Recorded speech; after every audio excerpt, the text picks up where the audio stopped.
یکم رمضان المبارک 1445 ہجری 12 مارچ 2024 بروز منگل کو ہوگی۔ رحمت، مغفرت اور جہنم سے نجات کا مہینہ آ گیا۔ پاکستان میں رمضان المبارک 1445 ہجری کا آغاز لاہور اور اسلام آباد سمیت کئی شہروں میں چاند نظر آنے کی شہادتیں موصول ہوئیں۔ چیئرمین مرکزی رؤیت ہلال کمیٹی مولانا عبدالخبیر آزاد نے چاند کی رؤیت کا اعلان کیا۔ ملک بھر میں مساجد کی رونقیں بڑھ گئیں، نماز تراویح کا اہتمام کیا گیا۔ پہلی سحری بھی اپنی برکتیں لٹانے کو تیار، اہل اسلام کو بابرکت لمحوں کا بے تابی سے انتظار۔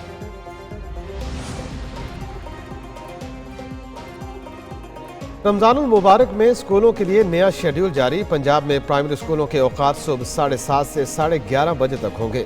ہائی اسکول بھی صبح 7:30 بجے کھلیں گے، 11:30 بجے بند ہوں گے۔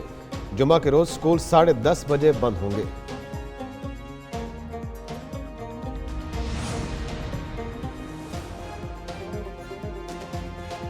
مہنگائی سب سے بڑا چیلنج، صوبائی حکومتوں کے ساتھ مل کر قیمتوں کو کنٹرول کریں گے۔ وزیر اعظم شہباز شریف کا کابینہ اجلاس سے خطاب، کہا رمضان میں مہنگائی پر قابو پانا پہلا امتحان ہے۔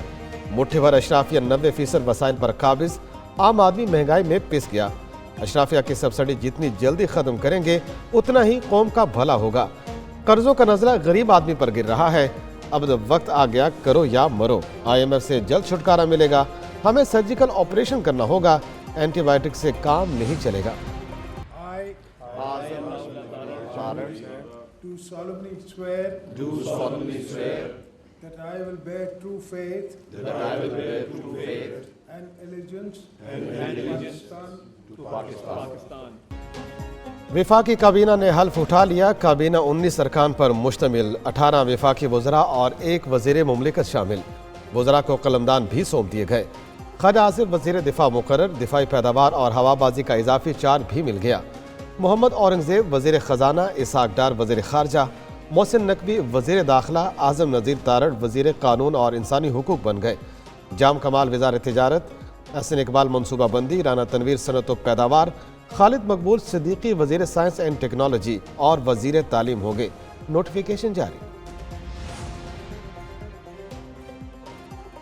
وزیر اعظم کی ٹیم میں عطا اللہ تھارڑ وزیر اطلاعات و نشریات مقرر۔ نوٹیفیکیشن کے مطابق وزیر نجکاری کا قلمدان عبدالعلیم خان کو سونپ دیا گیا۔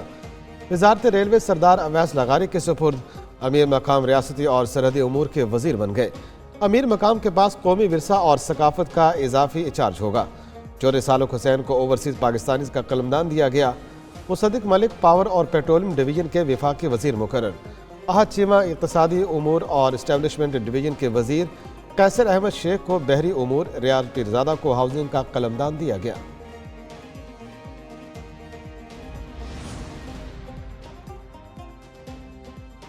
وزیر اعظم شہباز شریف نے صدر آصف زرداری سے ملاقات کی۔ ملاقات کابینہ کی حلف برداری کے بعد ہوئی۔ سیاسی صورتحال، حکومتی اور معاشی امور پر تبادلہ خیال۔ وزیر اعظم نے دوسرے مرحلے میں پیپلز پارٹی کی کابینہ میں شمولیت کی پھر درخواست کی۔ آصف زرداری کا معاملے پر غور کا وعدہ۔ صدر سے قافلی کے سربراہ چودھری شجاعت نے بھی ملاقات کی۔ وفاقی وزیر محسن نقوی بھی موجود تھے۔ صدر مملکت آصف علی زرداری نے ذمہ داریاں سنبھال لی۔ صدر آصف زرداری روایتی بھگی میں آئے۔ ایوان صدر آمد پر صدر زرداری کو گارڈ آف آنر پیش۔ مسلح فوج کے دستوں نے سلامی دی۔ صدر نے پریڈ کا معائنہ کیا۔ تقریب میں بلاول بھٹو، آصفہ بھٹو اور بختاور بھٹو زرداری کی شرکت۔ آصف زرداری نے ایوان صدر کے عملے سے بھی ملاقات کی۔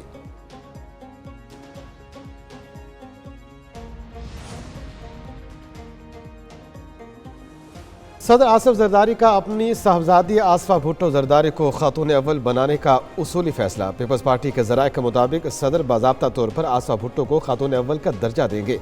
آصفہ بھٹو کو خاتون اول کا پروٹوکول دیا جائے گا۔ آصفہ بھٹو صدر کی صاحبزادی کی حیثیت سے خاتون اول بننے والی پہلی شخصیت ہوں گی۔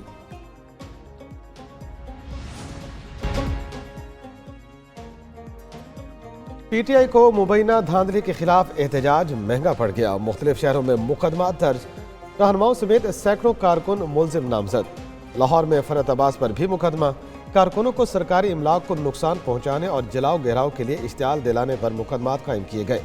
ساتھیوں سے مل کر شدید فائرنگ کی، کانسٹیبل کی وردی پھاڑی گئی اور اغوا کی کوشش کی۔ PTI رہنما سے پستول بھی برآمد ہوا۔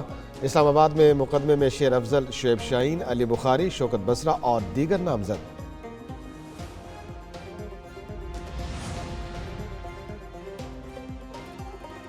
پی ٹی آئی نے وزیر اعظم اور وزیر اعلیٰ پنجاب کو غیر آئینی قرار دے دیا۔ چیف جسٹس سے غیر قانونی اقدامات کا نوٹس لینے کا مطالبہ، کارکنوں کی گرفتاریوں کی مذمت۔ عمر ایوب کہتے ہیں آئی جی، ایس ایس پی اور ڈی ایس پی اسلام آباد کے خلاف پرچے درج ہونا چاہیے۔ بیرسٹر گوہر بولے جعلی حکومت نامنظور، یہ ڈنڈا شاہی سے حکومت نہیں کر سکتے۔ حکومت فارم 45 اور 47 میں رد و بدل سے بنی۔ لطیف کھوسا بولے قومی اسمبلی اجلاس میں پہلا بل 4 حلقوں کے آڈٹ کا لائیں گے، معاملے کے حل تک اجلاس چلنے نہیں دیں گے۔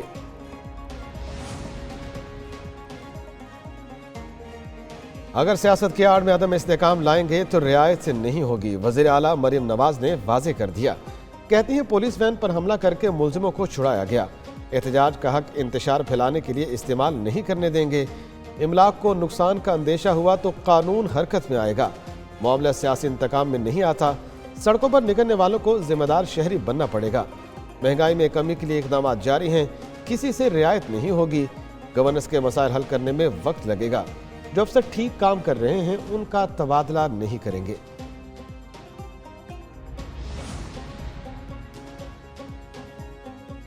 سینٹ کے ضمنی انتخابات کا شیڈیول 14 مارچ کو جاری ہوگا۔ الیکشن کمیشن نے کاغذات نامزدگی کا اجراء شروع کر دیا۔ کاغذات نامزدگی 15 اور 16 مارچ کو جمع ہوں گے۔ چاروں صوبوں اور اسلام آباد سے سینٹ کی 48 نشستوں پر انتخابات ہوں گے۔ قومی اور صوبائی اسمبلیوں میں سینٹ الیکشن کے لیے پولنگ 2 اپریل کو ہوگی۔